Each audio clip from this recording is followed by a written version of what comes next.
안녕하세요. 오늘 김달진 미술사 이야기는 한국 아트코리아 방송과 같이 협업으로 진행하는 프로입니다. 서소문 성기역사박물관에서 유영교 선생님 조각전이 있어서 제가 이렇게 찾아왔는데요. 여기 마침 전시장에 우리 미술사가 이은기 선생님이 계셔서 유영교 선생님에 대해서 이야기 나눠보도록 하죠. 선생님 반갑습니다. 네, 반갑습니다. 네. 네.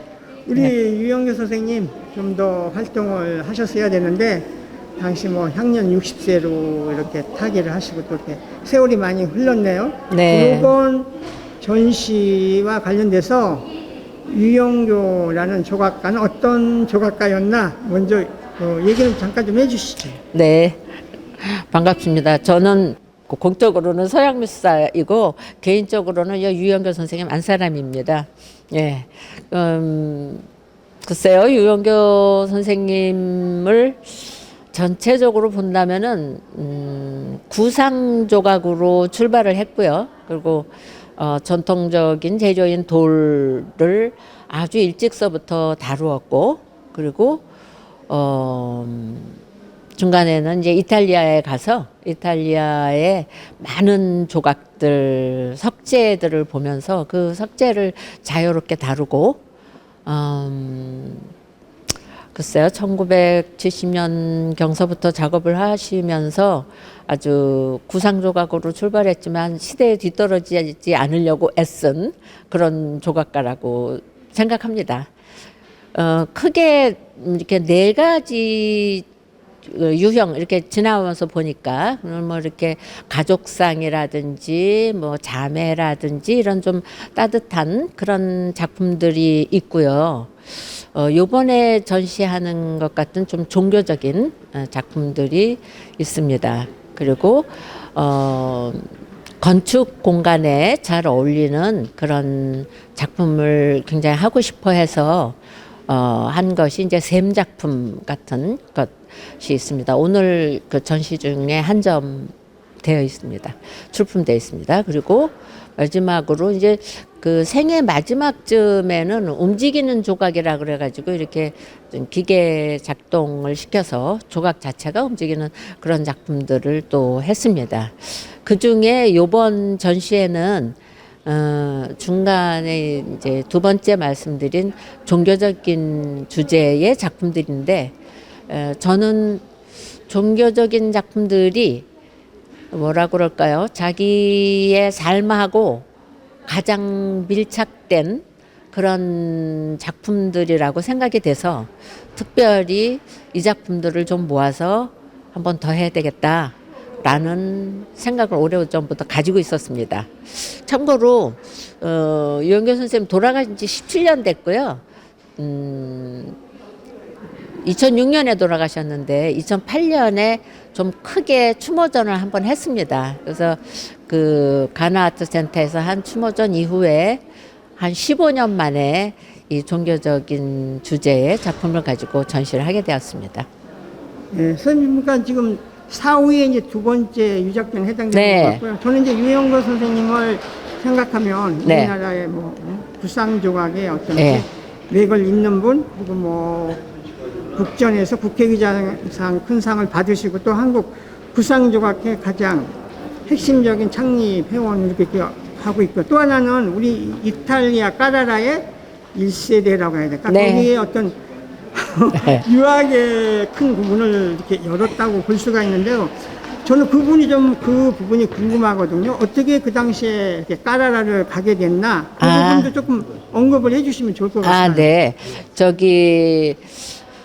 국전의 상을 타고 결혼하고 그러고 있을 때 사실은 이제 그 당시에 뭐 민족미술도 있었잖아요. 그렇죠. 그럴 때 이제 김윤수 선생님하고 가깝고 이러면서 민족미술 쪽으로 생각을 좀 했었어요. 그래서 시골에 가서 선생님을 하면서 작업을 해야 되겠다라고 생각해서 첫 번째 아기를 낳은 다음이었는데 아기를 데리고 제천 청풍에 가서 살아본 적이 있어요. 근데 자기가 이제 가서 살아보니까 이거 아닌가 봐요. 그래갖고 다시 이제 서울로 올라왔는데 그때서부터 이제 유학 생각을 했어요. 그래서 유학을 할 때 이제 뭐 그 당시에 미국에 많이 가고 그랬었는데 제 기억에 그 최종태 선생님께서 네. 돌 작품을 하니까 이탈리아에 가봐라 라고 하셔서 이탈리아 좋겠다 이렇게 생각을 해서 네. 갔습니다. 근데 그 당시에는 우리가 이제 이탈리아 하면 로마밖에 모르니까 그렇죠. 로마를 갔죠. 근데 로마에서 이제 1년, 2년 이렇게 살면서 보니까 돌을 구하고 이러는 거 보니까 다 이게 카라라에서 오는 거예요. 그러니까 이제 카라를 갔어요, 혼자. 그래서 카라를 가보니까 뭐 돌 석조하는 사람한테는 뭐 천국이죠, 뭐. 그러니까 돌이 이제 이탈리아 대리석은 하얀 대리석이지만 네. 이제 워낙 돌 가공을 잘하니까 전 세계의 돌이 다양한 돌이 들어오고 그 돌을 또 다시 가공하고 그래서 이제 가보니까 뭐 헨리 무어 작업장도 있고 뭐 유명한 조각가들의 작업장들이 있더라고요. 그리고 이제 바닷가니까 여름 별장으로 많이 사용하고 그래서 저희도 글리 이사 갔어요. 그러니까 첫 번째로 그 카라라의 작업장을 가진 그래서 뭐 카라라의 뭐 대부다 뭐 이런 식으로 뭐 얘기도 좀 하고 그랬었는데 맞습니다. 네 그렇게 얘기들 했었는데 그 이후로 굉장히 많은 조각가들이 왔죠. 그래서 뭐 한진섭 선생님 뭐 또 뭐 이렇게 홍대뿐만이 아니라 여러 학교 출신의 그 조각가들이 거기 와서 조각을 굉장히 많이 했어요. 그래서 그리고 거기가 이제 조각가들이 그렇게 몰려 있다 보니까 이 브론즈도 굉장히 브론즈 공장도 아주 많았어요. 네. 그러니까 조각가들이 정말 작업하기 좋은 곳이죠. 그러니까 한국 조각가들이 굉장히 많이 와서 지금도 뭐 한의 조각회 뭐 이런 것들을 계속하고 있습니다. 그 제일 처음 간 선생님이십니다. 네. 이번 전시에 나와 있는 작품이 총 몇 점 정도죠? 37점 정도 됩니다. 네. 네. 거기에서 지금 이제 첫 번째 아주 이 큰 작품이 전시되어 있는데 선생님 작품 좀 알려주시죠. 요번 전시의 커다란 주제가 이제 종교적인 작품이고 그래서 제목을 구도라고 잡았는데요. 이제 종교적인 작품 중에 이제 뭐 크게 그리스도교적인 거 하고 불교적인 거 하고 이렇게 있는데 여기 지금 보시는 작품은 천신과 싸우는 야곱이라는 작품이에요. 근데 1982년 정도에 저희가 피사에 살 때 그 한 작품인데 이제 우리가 크게 종교 미술이라고 그러면은 무슨 성당에 놓는 그 십자가에 매달린 예수라든지 뭐 이렇게 의례에 필요한 종교 미술이 있는데 그런 작품도 하긴 했지만 특히 이런 작품의 경우에는 이제 자기가 그냥 하고 싶어서 한 거예요. 의뢰 받아서 하고 그런 게 아니라. 근데 여기 보면 이제 뭐 그 야곱이 그 꿈에 그 하느님을 붙잡으면 천신을 붙잡고선 자기한테 이제 복을 달라 나한테 계승권을 달라 이렇게 막 떼를 썼다고 해요. 근데 이제 뭐 천신께서 그러니까 하느님이죠. 그냥 천신께서 막 뿌리치고 발을 이 발로 막 얼굴을 치고 막 이래서 여기 그 야곱이 그 이렇게 골절이 하나 생겼다 그래요. 근데 그런데도 막 다리를 안 놓고 매달렸다고 합니다. 근데 제가 보면은 이 작품을 오랫동안 제가 가지고 있었는데 보면 이게 야곱이 자기 같아요. 그러니까 그냥 막 붙들고 늘어지는 하느님한테 그냥 붙들고 늘어지는 그런 뭐 주제 면에서는 그런 느낌이 있고요. 또 하나는 이제 재료적인 것인데 사실 이런 그 트라베르티노 붉은 트라베르티노라는 작품인데 이런 작품은 조각에서는 많이 사용하지 않아요. 건축 자재 같이 좀 거칠잖아요. 근데 그런 거친 돌이 이제 이 싸우는 장면에서는 더 어울렸나 봐요.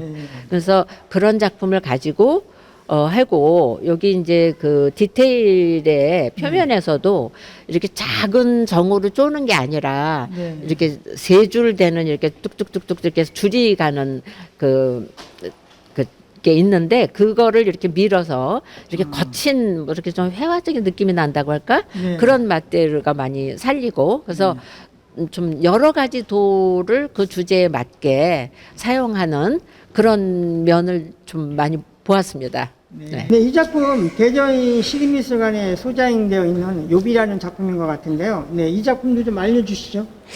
욥은 구약 성경에 나오는 인물인데 뭐 많이들 아시겠지만 아주 하느님을 신실하게 믿는 사람이었는데 하느님이 시험을 하기 위해서 막 가진 고통을 많이 주셨어요. 근데 그래서 뭐 피부병도 앓고 막 이 뼈 이런 것이 다 뼈마디가 드러날 정도로 몸도 상하고 그랬는데도 불구하고 이제 하느님을 배반하지 않고 간절하게 기도한 그런 사람입니다. 그래서 이 작품도 약간 자기의 그런 심정이라고 그럴까? 자기가 뭐 어려움 속에 있지만 간절하게 기도하는 그런 느낌인데 조각으로 봤을 때 저도 여기에 전시를 하면서 알았는데 굉장히 많은 사람들이 이 작품을 좋아하더라고요. 근데 그 왜 그런가 그랬더니 이제 욥의 그 피부병과 고통이 이 돌하고 너무 어울린다. 그런 얘기들을 많이 했어요. 근데 실제로 이제 이게 그 구멍이 굉장히 많이 나 있잖아요, 돌에. 예. 그래서 그런 느낌, 그리고 또 조각을 그 우리 유 선생이 굉장히 곱게 많이 하는 사람이었는데 여기에서는 아주 거친 표현을 강하게 해서 그 욥이 고통 속에 있는 모습 이런 거를 잘 나타낸 것 같습니다. 예. 네, 선생님 작품 설명을 드리니까 그 어떤 상들이 이 그리스도하고 많이 관련된 건데 그러면서도 선생님의 어떤 심성, 그때 어떤 상황을 간접적으로 이 작품 속에 투영했다 이렇게 저는 좀 얘기를 들었는데요. 이 작품은 또 어떤 작품이죠? 베드로의 소명이라고 제목을 붙인 그런 작품인데요. 이제 그 예수님이 제자들을 부르실 때 이렇게 너 나를 따라오라 그러셨는데 이제 제자들이 이제 베드로는 어부였잖아요. 그러니까 설마 나를 부르시는 건가? 그러면서 저 말입니까? 이러면서 이렇게 의아해하고 하는 그런 모습입니다. 근데 원래 이제 그 성경 안에서 보면 이제 베드로는 금방 따라갔는데 세리였던 마테오가 이제 따라오니까 정말 믿기지가 않으니까 정말입니까? 이렇게 그랬다고 하는데 이제 베드로를 하려고 하면서 그걸 마테오의 손짓을 자기가 넣은 것 같아요. 그리고 이제 저 말입니까라는 것이 마치 하느님이 유영교 자신한테 불러서 자기가 저 말입니까 그러는 것 같이 좀 간절한 마음이 담긴 것 같아요. 그래서 뭐 이렇게 저 말입니까 하는 모습이나 턱을 이렇게 올리고 있는 모습 그리고 뭐 이렇게 무슨 머리에 이렇게 뭐라 그럴까 좀 보통 베드로는 할아버지 같이 이렇게 수염 난 것으로 그랬는데 무슨 그냥 동양 사람 같이 그렇게 보이고 또 뭐 형식적으로는 뭐라 그럴까 좀 사실적으로 보이지만 사실은 또 사실적이지 않아요. 그래서 굉장히 단순화돼 있으면서 이렇게 일상적인 동작인데 매우 그 강하게 느껴지는. 지금 사실은 이 작품이 그 파르마 대성당의 안텔람이라고 하는 조각가의 12세기 조각가인데 그 안텔라미의 그 12달이라는 조각이 있어요. 근데 그거 파르마 여행을 하고 와서 만들었어요. 근데 굉장히 파르마의 그 작품하고 연관성이 있습니다. 그래서 이렇게 응축된 느낌이라고 할까? 그런 느낌이 듭니다, 저는. 근데 저는 이 작품을 보면서 이렇게 더 자세히 관찰하니까 이 표정이라든지 이런 것들이 회화 이상으로 굉장히 간절하고 우리의 시선을 굉장히 이렇게 잡아당겨주는 그런 아주 어떤 표정이 너무 잘 나와 있는 것 같습니다. 네, 이 작품 인상이라든지 이게 너무 독특한데요. 이 작품은 또 어떤 작품인가요? 저기 유영교 선생님이 이태리 가기 전서부터 이런 구도자를 많이 했어요. 그러니까 뭐 무릎 꿇고 있는 이렇게 동자도 하고 뭐 누워 있는 동자도 하고 뭐 이렇게 간간히 많이 했는데 이태리에 가서도 이런 작품을 하더라고요. 근데 아까 돌 얘기를 이제 다양한 돌을 자유롭게 썼다라고 말씀을 드렸는데 이거는 사암이에요. 예, 그러니까 조금 더 부드러운 돌이죠. 그래서 이제 굉장히 이거 얼굴 디테일이 아주 섬세해서 정말 우리 남편 유영교는 돌을 굉장히 잘 다루지만 이 작품에서 특히 그 손맛이라고 할까요? 네. 예, 그것이 아주 훨씬 더 드러나는 것 같습니다. 제가 요번 전시를 하면서 많은 일반 사람들이 아주 좋아했는데 그게 왜 그런가 이렇게 봤더니 요즘은 어떤 메시지 전달이나 뭐 이런 거는 많지만 자기의 손으로 하는 것이 굉장히 드물잖아요.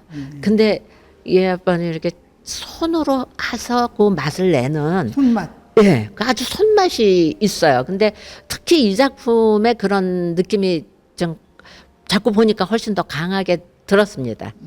예. 그래서 이제 구도자를 이렇게 옛날서부터 가끔 했는데 자기한테 이제 고통이 많으니까 구도를 했겠죠. 그런 느낌이 듭니다. 네, 선생님 여기는 지금 유영교 선생님의 다른 어떤 유형의 시리즈 작품인데요. 이게 저는 이게 샘으로 알고 있습니다. 이 돌 속에 정말 이 물이 영원히 이렇게 샘 솟는 것처럼 이렇게 하면서 어떤 그 물에서 떨어지는 소리 이것까지를 저희들한테 전달해주는 이 샘 시리즈 작품, 네, 이걸 좀 알려주시죠. 네, 한 2000년경에 시작을 했어요, 이 작품들을. 근데 그 당시에 건축가들하고 여행을 많이 다녔어요. 이제 조각이 그 건축 공간 안에서 어떻게 놓이면 좋을까 그런 생각을 많이 했는데 그때 이 작품을 하면서 예를 들면 이제 이게 과정을 보면 이게 이 돌은 해남의 청호석이라는 돌이에요. 근데 예를 들면 저기 서 있는 저런 돌 같은 거는 이렇게 커다란 광산에서 이렇게 두부같이 잘라내는 돌인데 이런 돌은 이렇게 땅 속에서 고구마 같이 캐듯이 캐는 돌이에요. 근데 이런 돌을 이렇게 해남에 가서 그냥 한 트럭 가지고 사오더라고요. 그런데 그러면서 이제 돌을 보면서 돌마다 그 형태에 맞게 요 알을 이렇게 만든 거죠. 예. 그래서 이제 안에는 수중 모터가 있어요. 그래서 그 모터에 의해서 물이 이렇게 끌어올려지는 것이에요. 그러니까 뭐 여기 전기는 필요한데 물은 위에서 붓는 것입니다. 근데 여기 이 작품이 조금 뭐라 그럴까 명상적인 분위기가 난다고 할까요?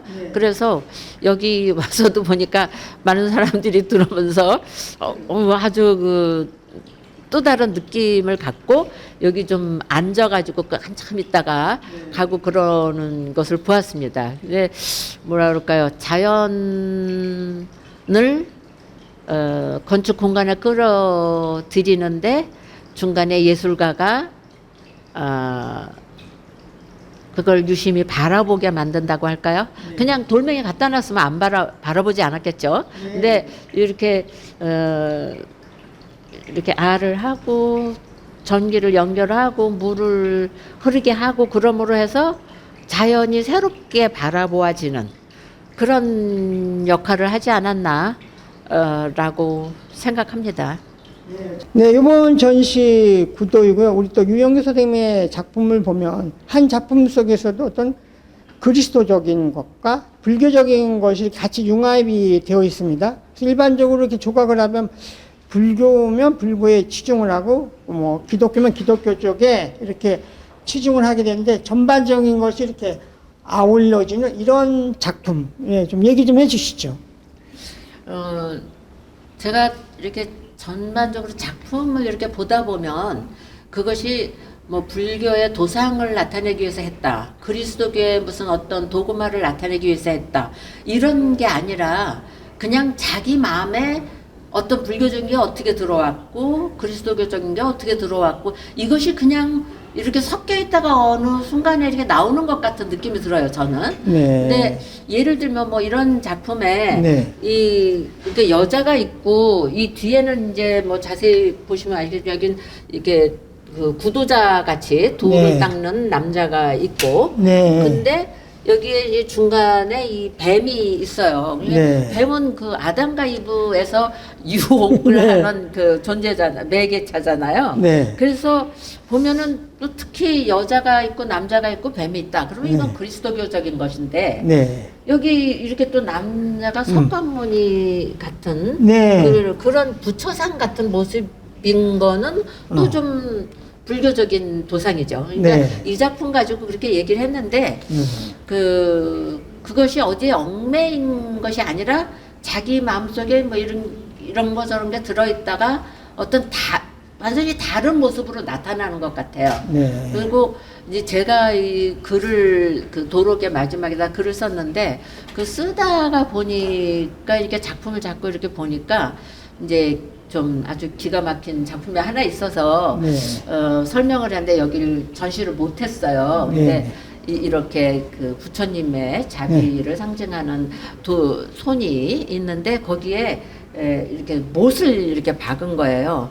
근데 제가 그 작품을 이제 그게 1996년이었는데 작업장에 가보니까 부처님 손에 못을 박았네. 네. 이런 그래서 깜짝 놀랐는데 궁극적으로는 부처님의 자비하고 그 그리스도의 이 희생하고는 같은 얘기 아닌가. 네. 그래서 그 불교와 그리스도교를 그냥 작품 하나로 일치시킨 것 같은 네. 그런 느낌이 들었습니다. 그래서 네. 제가 융합이라고 감히 그렇게 네. 썼습니다.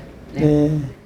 이번 전시를 통해서 우리 또 유영교 선생님의 작품 세계가 좀 더 많은 사람들에게 이렇게 보여지고 또 우리 점점 우리 유영교 선생님이 우리 미술사에서 좀 더 평가되고 또 더 많이 확장되는 이런 계기로 전시가 이루어졌으면 합니다. 네, 저도 그러기를 기대하고 있습니다. 감사합니다.